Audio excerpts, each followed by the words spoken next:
Welcome to Babuji English Corner. I am Anut Kumar. So today we are going to discuss about types of sentences at a glance. So दोस्तों आज हम जो English language में जो sentences होते हैं उसके बारे में बिल्कुल संक्षिप्त में पढ़ेंगे। देखिए जैसे कि मैंने अभी कहा सेंटेंसेस, ठीक है। और जब इंग्लिश ग्रामर की बात करते हैं तो कंप्लीट इंग्लिश ग्रामर इन्हीं सेंटेंस के आधार पर बनी हुई है। और जो भी हमारी इंग्लिश लैंग्वेज है वह इंग्लिश लैंग्वेज भी इसी आधार पर बनी है। It means there are 5 types of sentences, जैसे आप स्क्रीन में देख रहे हो। Assertive sentences, imperative sentences, interrogative sentences और एक्सक्लेमेटरी सेंटेंसेस और ऑप्टेटिव सेंटेंसेस, ठीक है।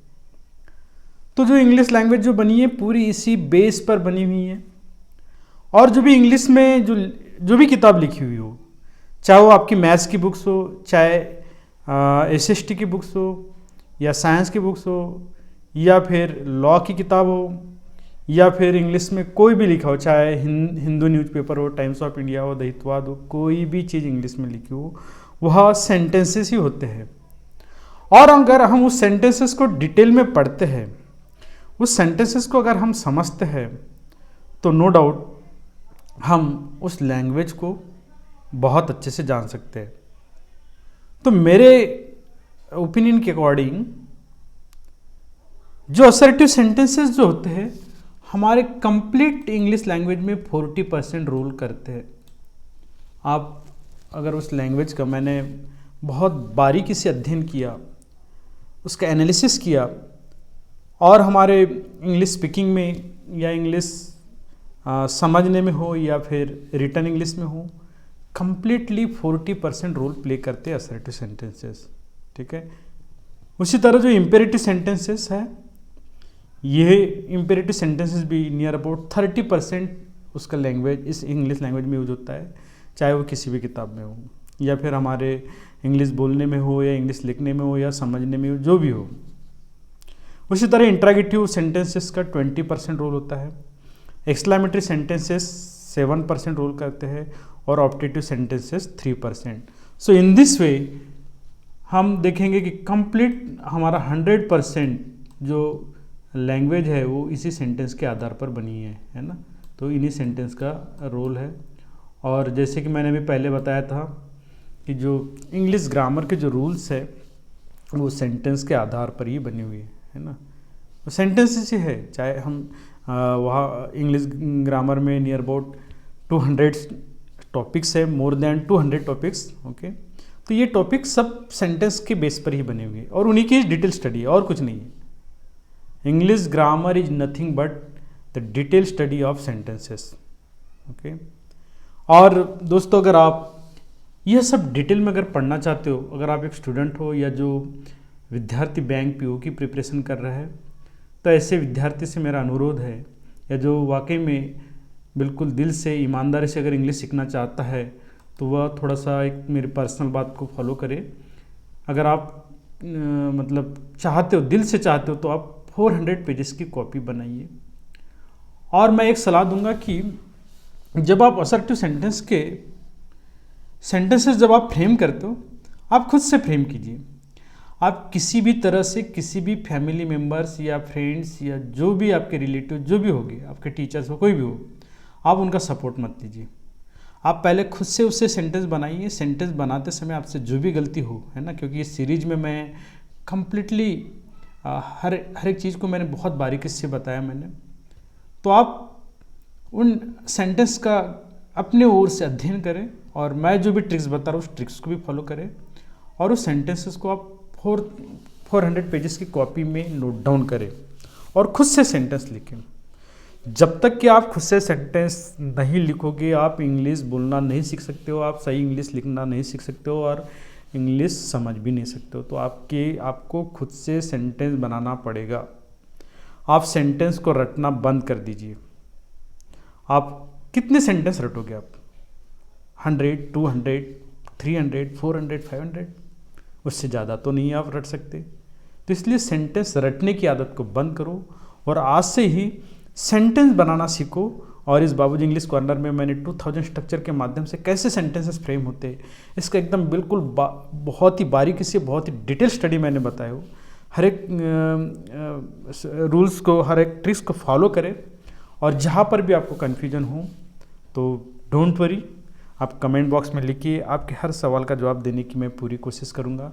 लेकिन एक कंडीशन है, जो मैं जिस वीडियो को अपलोड कर रहा हूँ उस वीडियो के 10 दिन के भीतर आप अगर कमेंट बॉक्स में लिखते हैं तो मैं निश्चित तौर से आपके जो भी प्रॉब्लम्स, डाउट्स है मैं उसे सॉल्व करूँगा, या उसके लिए मैं सेपरेट वीडियो बना के आपको क्लियर भी कर दूँगा। ठीक है, उसी तरह से चलिए इम्पेरेटिव सेंटेंस के लिए भी आप 200 पेजेस की कॉपी बना लिए, इंट्रैगेटिव सेंटेंस के लिए भी 100 पेजेस की कॉपी बना लीजिए, और एक्सक्लेमेटरी और ऑप्टेटिव सेंटेंस है, इन दोनों के लिए आप 50% की कॉपी बना लीजिए, क्योंकि इनका ज़्यादा रोल नहीं है। ठीक है, लेकिन रोल तो है, सभी सेंटेंस तो है। और अल्टीमेटली मैं ये कहूँगा कि जो इंग्लिश लैंग्वेज है, this is not but the only detail study of sentences. Okay, sentence की ही स्टडी है। So now look at the assertive sentences. So what are the assertive sentences? Okay, so assertive sentence, we can say another name of assertive sentence is the declarative sentences. Okay, और हमारे English language में बहुत ज़्यादा use होते हैं, क्योंकि हमारे जो जनरल स्टेटमेंट होते हैं वो सारे जनरल स्टेटमेंट हम असर्टिव सेंटेंस के माध्यम से ही एक्सप्रेस करते हैं। जो हमारे स्पीचेस होते हैं या आर्टिकल्स हम यूज करते हैं, पैराग्राफ्स में हम लिखते हैं, तो ये असर्टिव सेंटेंसेस होते हैं। ठीक है, सो इन असर्टिव सेंटेंस के 2 टाइप्स होते हैं, अफर्मेटिव सेंटेंसेस और negative sentences. So now look at the example of affirmative sentences. I read a book, I speak English fluently. Okay, these are 2 examples of affirmative sentences. Now look at the examples of negative sentences. So I do not read a book, I do not speak English fluently. Okay, these are the examples of negative sentences. देखिए imperative sentences. Okay, so imperative sentences, जैसे आप देखिए एक example go, ठीक है, आपका एक word भी आपका सेंटेंस हो सकता है। Okay, a single word can be a sentence. ठीक है, तो इसके लिए आपको उस चीज़ को डिटेल में पढ़ना पड़ेगा। और जैसे अभी मैंने यहाँ पे इम्पेरेटिव सेंटेंसेस जो होते हैं उनको कैटेगराइज किया हो मैंने। ठीक है, तो गो, देन नेक्स्ट एग्जांपल देखिए, look at me, right 10 sentences every day. ठीक है, the classification of the imperative sentence. इस इम्पेरेटिव सेंटेंस को हम किस तरह से क्लासीफाई कर सकते हैं, किस तरह से उसका वर्गीकरण कर सकते हैं, तो उसके लिए मैंने ये यहाँ पर बताया। जैसे affirmative sentence, so example, read this book now. Negative sentence, don't read this book now. Request में हम कहेंगे please read this book now. Let me read this book first. Let's और let's, let's read this book first.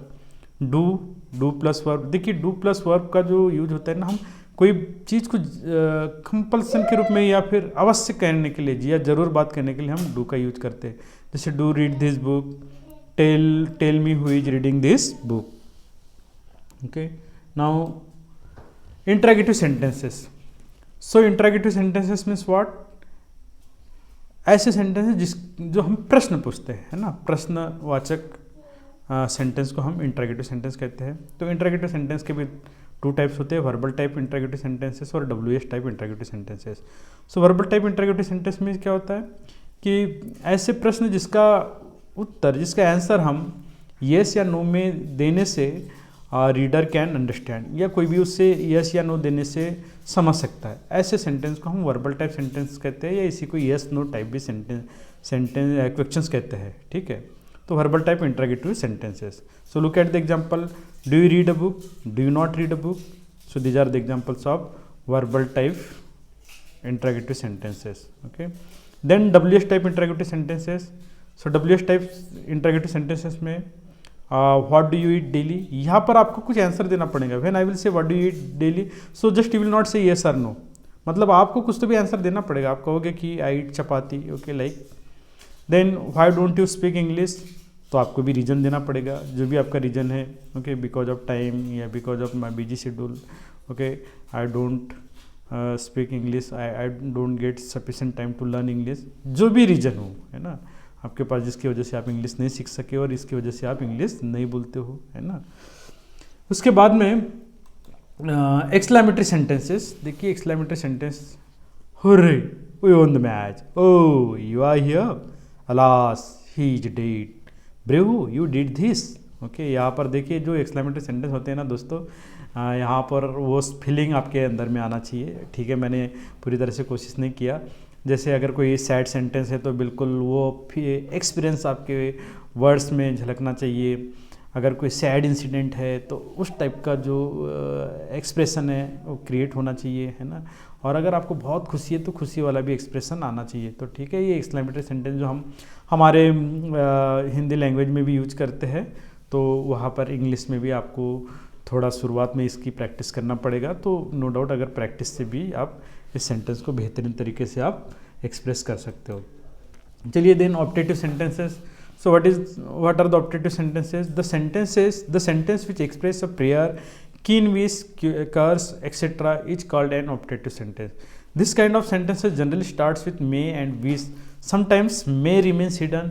So examples of optative sentences: when I will say happy birthday, happy new year, may God bless you, good morning, may your team win the match. Okay, तो देखिए optative sentences जो होते हैं उस optative sentence two types के मतलब वहाँ पे दो चीज़ें आपको याद रखना है। कुछ ऑप्टेटिव सेंटेंस में आपको एक्सक्लेमेटरी साइन मिलेगा और कुछ सेंटेंसेस में आपको फुल स्टॉप मिलेगा, ठीक है।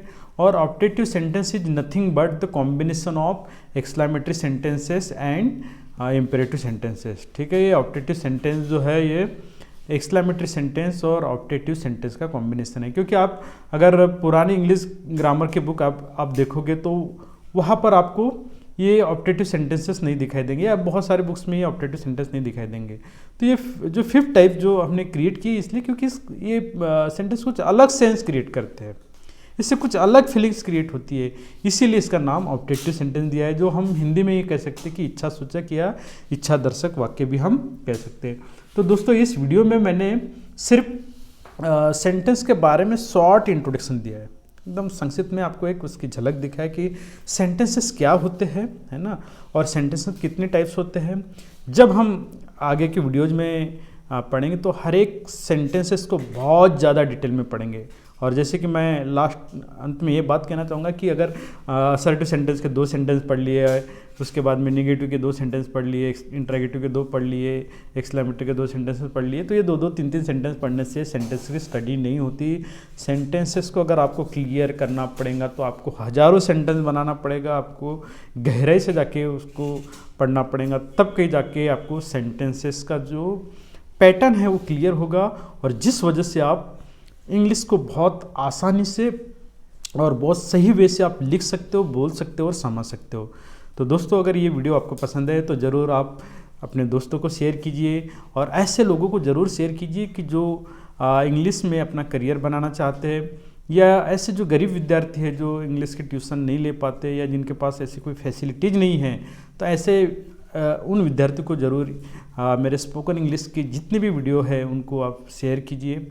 आप ऐसा करते हो तो ज़रूर आपको पुण्य मिलेगा। Once again thanks, and thanks for watching this video.